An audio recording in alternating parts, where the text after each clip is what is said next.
working with some of the fastest growing ad agencies and SaaS businesses in the US, Australia, UK. Our purpose is to level the playing field for our associates. He's an established entrepreneur and a published author, helping digital marketing agency by hiring the perfect talent, Azhar Siddiqui.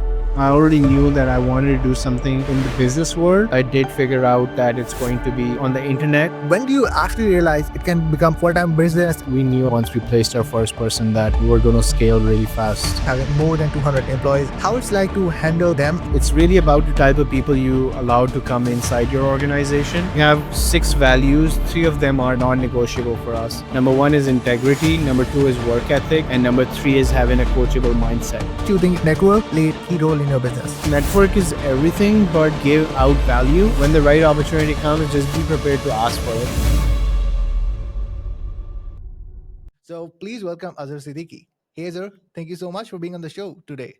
Thanks for having me, RJ. That's an amazing introduction, man. Thanks Yeah, a lot. You truly. said it all. I don't have to introduce myself. So thanks very much, man. Love Yeah, what you're truly doing with appreciate the it. show.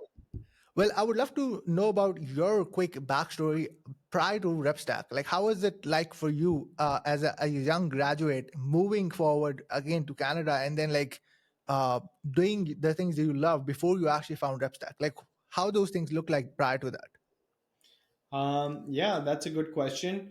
Early on, as soon as I came to the US to study and then moved to Canada, early on, I already knew that I wanted to do something in the business world.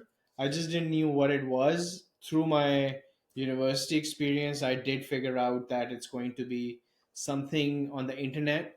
Yeah, And, it turned out to be like a web development business initially, but, uh, you know, not everyone's as lucky as Mark Zuckerberg, and I had to go through the school of hard knocks because I had to learn how to do sales. I had to get into a structured environment before I can do things on my own and things like that. So that took me a while. After I moved to Canada, like eventually, I just couldn't close a deal by myself. Even though I knew what I wanted to do, which was like a internet marketing on digital marketing business.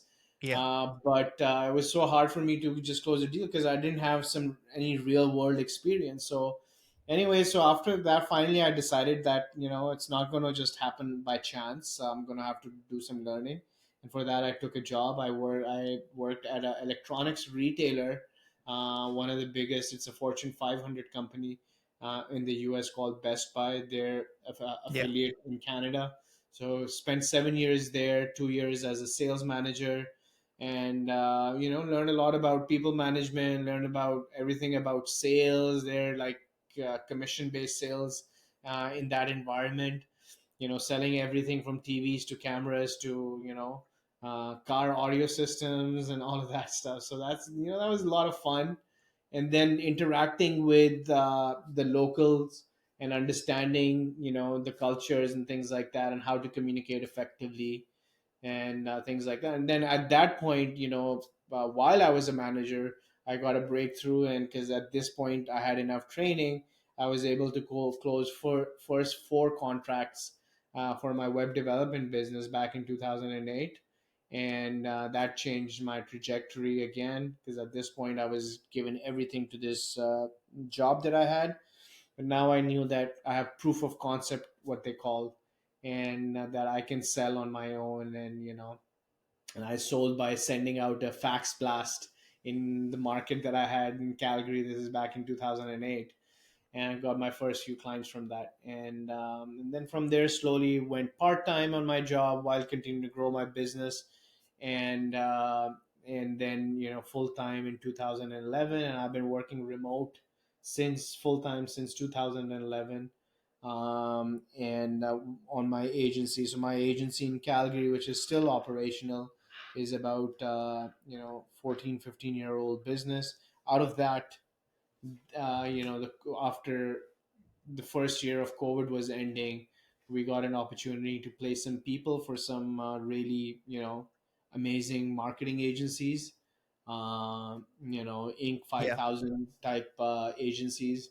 And so our first associate with our first client is still there 3 years in. We just have Oh, over wow. 200 people right now working with some of the fastest growing private ad agencies and SaaS businesses in the US, Australia, UK.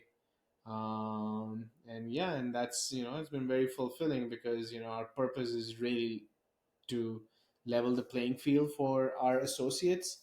And in our year end message, we just shared some numbers with our teams. And, I think the most important thing when you're going into this type of work is uh, the satisfaction of having a career which is not going to be impacted by different things happening in local markets.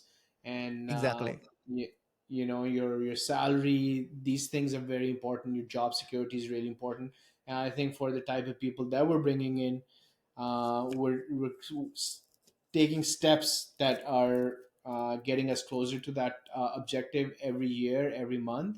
And this year, for example, the numbers that we shared, a 2 year person at RepStack on an account is averaging around 450,000 PKR a month. And a 2.5 year associate at RepStack is averaging 490,000 PKR a month right now. And these numbers are just getting started. And these people are just starting out like a 2 year career in at a job. Like I said, like I had to spend 7 years to finally get going with my business, right? So 2 years is a Exactly. small period, and we're already getting people to upper middle class income. And that's what to us leveling the playing field meant, because that was the purpose that got us started. But yeah, that's the brief history of how I got started and now what we're doing at RepStack. Oh, wow, that's definitely an amazing journey. Especially, I really like the mission even in the first place, when I heard about you guys and your company, of like how you're actually making sure that you're creating a win-win situation not only for the clients all around the world, but for the people who are living in these countries like Pakistan and all the other residing countries as well. But when do you actually realize? But you mentioned that you were still into the agency for a couple, for a lot of years now in the meantime, and then you've actually helped one person or couple of your friends or people in your network to fill that void of finding a perfect a person for their company or business. But when you actually realize it can become a full-time business in of itself as well? Mm, that's a good question. I think my brother Athar realized the opportunity, started the year in 2020. And then I was working with one person on my side. I usually work with contractors, but I had this one person who's been working with me for 1 year. So I already had a proof of concept on how this can work and things like that. Hmm. And then through that year, towards the end of the year, we finally got an opportunity to place our first associate. And that was really the point where we realized that, okay, so this can work. We can actually find great quality people for amazing clients. And this has a potential of taking off. And first 2 months, I think we grew to 20 people from zero. And then it's been just we usually have a waiting list of client from day one. We've been in that lucky situation where clients actually some between 20 and 30 clients are waiting to place an associate from RepStack. So it's been an amazing situation to be a part of. But yeah, Yeah. that was the starting point. That's We knew at that point, once we placed our first person, that we were going to scale really fast. Yeah, first of all, like that's an amazing problem to have. Second is how, I think because I've heard like a couple of your podcasts and stuff like that, you guys are having a turnover of over $2 million per year, having all more than 200 employees, stuff like that. How it's like to handle them, even though you have hierarchies and team structures, everything like that. Uh, how you make sure that by managing those people and also leveling up the whole ethics and systems and stuff like that and leveling up the standard, you also maintain your sanity, because it's not just numbers like, hey, 200 people. It's like real humans where things are going up and down. You have to make sure like everything goes with the flow, Like, how you guys make sure that by managing those people and then your clients, you don't lose your sanity itself? So like, would love to know about that. Yeah, it wasn't. We had to kind of build out the systems and processes around this as we grew. But it really drills down to this, RJ, that uh, it's really about the type of people you allow to come inside your organization. And Yeah. for us, we have six values. Three of them are non-negotiable for us. Number one is integrity. Number two is work ethic, and number three is having a coachable mindset. And then we also have leadership mindset and a few other values that we talk about that we can work with and help you improve. But if you don't have integrity, if you don't have a high big work ethic, and if we're not able to coach you, and you don't have that coachable mindset where you're able to listen to feedback, then that's a non-starter for us. But Mhm. now imagine having a person who has all 200 plus people that we have, in high integrity, high work ethic, highly coachable. Now that when you bring these people in, it's a lot easier to work with these type of people. It's a lot Exactly. easier to manage them. It's a lot easier to help them do amazing things. And that's the first thing that we look at. If you don't have those three things, you can work at RepStack. And in that order with the clients that we have. But once you're able to have structures that can look through the prism and hire through these values, then it becomes really easy to manage these people and guide them and coach them into doing what they're doing right now, which is nothing short of amazing. Yeah, that's definitely interesting. So, in your case, like, how much you think actually having a good network played actually a key role inside of your business, not only creating a goodwill in the marketplace, but also getting those decent clients or the clients that can work longer with you, and also making sure that the people that you're actually assigned into their businesses, they are actually saying yes just because you have a goodwill in the marketplace and have a good relation with those people. So, how much you think a network or a great network played a key role in your business? I think network is everything, but we kind of overcomplicate networks. It's not that hard. You can actually pay to become part of the networks, and that's kind of what we did. We signed up for a coaching service, we invested, and then we got out of it. Right. So Yeah. the mindset has to be, like our mindset is that what's in it for me. The mindset should be, let me give out value, and it's going to come to me. And when the right opportunity comes, just be prepared to ask for it. So yes, network is important, but don't overcomplicate network. You don't have to do it all yourself. You can pay to become part of certain networks, the type of businesses you want to work towards, and then start showing and start giving to that network without asking for anything in return. When the opportunity is right, people are going to reach out to you, or you're going to be able to do it yourself. But yeah, it's definitely important. It worked out for us, but it's not overcomplicated either. Yeah. So, I have a really interesting question for you. For a person who actually, so I'm living in Pakistan right now. I was born and raised in Saudi Arabia.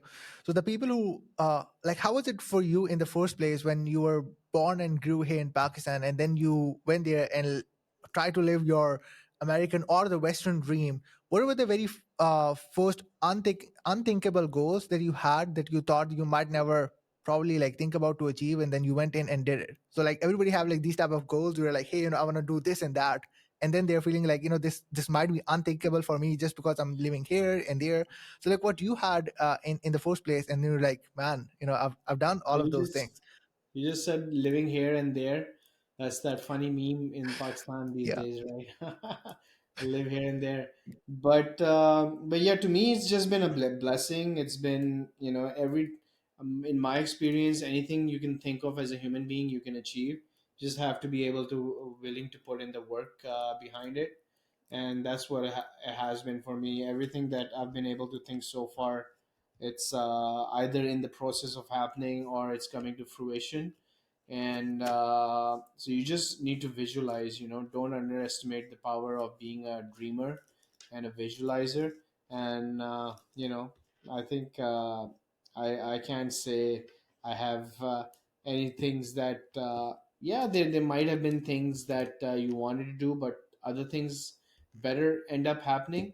You just need to continue to move towards a goal, which is, you like, for me it is, I want to build out uh, I want to be able to build out a business which is self-sustaining and creates a lot of value and opportunity for people who are involved in it, and it can run itself for 100 years after I'm gone.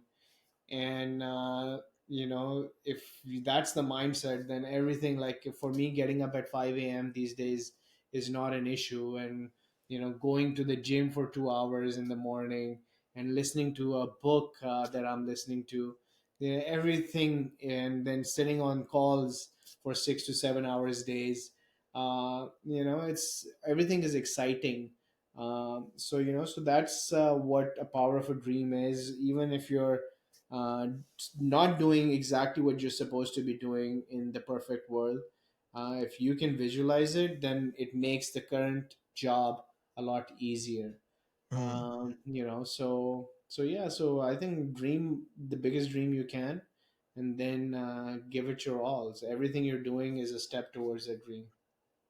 Yeah, that's amazing. Well, I don't want to take a lot of your time, but I have like one last question I really want to ask from you, and that is, you've definitely saw a lot of agencies, because since you've plugged in RepStack members inside of those agencies, what's the most common mistake these agency owner makes, either on the business side or on the personal side? Like on your bird's eye view, like what have you saw is the most common mistakes in the agencies in general? um yeah.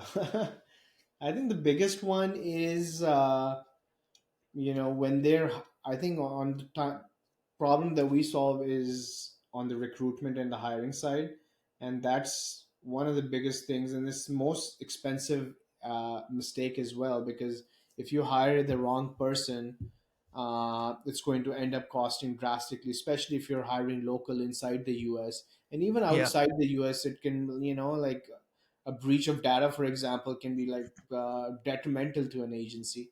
So, and I've seen everything in between. And I think that's the most important thing.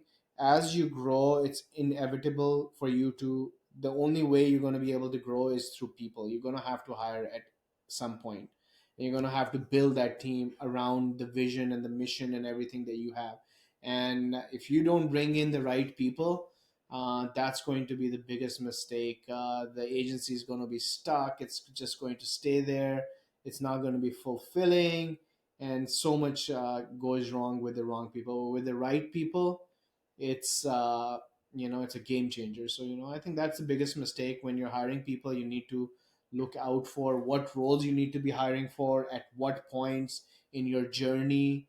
Don't put the cart ahead of the horse. Like, a lot of people end up hiring salespeople before they start doing any marketing for themselves. Yeah. Right. So that's one of the most common mistakes that I see agency owners make, that they want to grow the business. They think they need to hire salespeople, but they really need to invest in their own marketing first before they hire the salespeople. So yeah, so that's I think that's probably the biggest one that I've seen. Wow, that's definitely interesting. Well, again, like Azur, thank you so much for being on the show today, because I know like we have limited time. Any last thing that you want to say before we round the show up? No, thanks for having me, man. You're doing a great job. Keep up with the podcast, and it's a great service that you're offering as well. So, if anyone wants to wants a hand with their podcast and their podcast syndication, reach out to RJ and his team. They got he's been doing this for the last 3 years, so this is going to be a no-brainer, especially if you're starting out. Thanks for having me, RJ. Appreciate it, buddy. Yeah, truly appreciate it. And I will post all of the links of Azure and RepStack in the comment section down below, also in the description and show notes. And yeah, Azure, thank you so much for being on the show. And yeah, guys, thank you so much for watching. We're definitely going to see you guys in the next episode. Until then, peace out.